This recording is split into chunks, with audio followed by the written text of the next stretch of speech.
Irish Spooky Isles writer Chris Rush recently published an article on the demon Zozo. Chris, as you say, the Ouija board craze has swept the globe, and they are synonymous with demonic activity. Can you tell us more? How you doing, guys?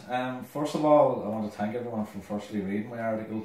I suppose the reason I wrote it was just a fascination with the whole Ouija board phenomena.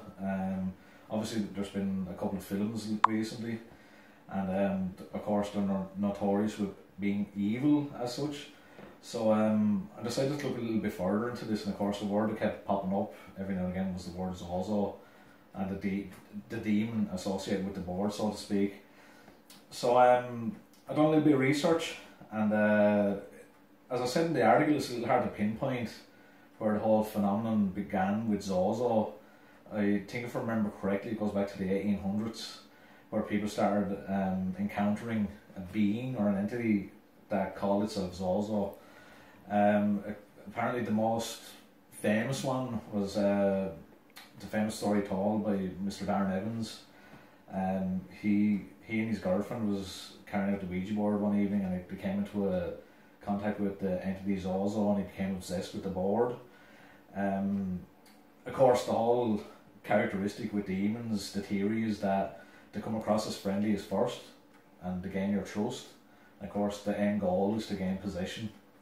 Of course, this was the case with Mr. Evans, of course, and long story short, it said they wanted to take the soul of their daughter, so obviously panic ensued, and they got the house blessed, and it left obviously a long-standing mark on their life, so to speak.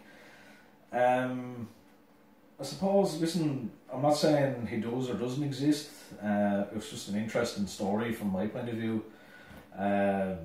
Ouija boards, in a sense, people always have that stigma with Ouija boards.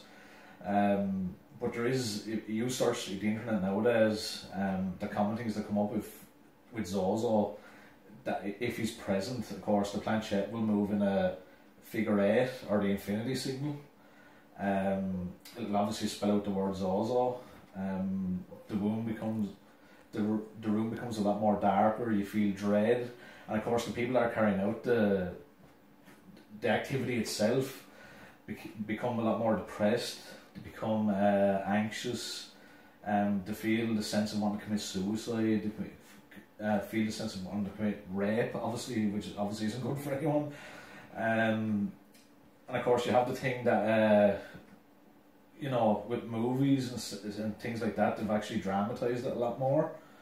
In my eyes, listen, the story goes, like, you could pick any demon out of the group nowadays and talk about them, but with Ouija boards, I say, if you come across an entity known as Zozo, the best thing to do is planchette straight to goodbye, get rid of the board, don't talk about them, and just forget about it from now on, bring as much positivity in your life from now on. Listen, I just want to say before I go, guys, thanks so much for the support. Keep supporting the Spooky Eyes, and we'll talk to you again soon.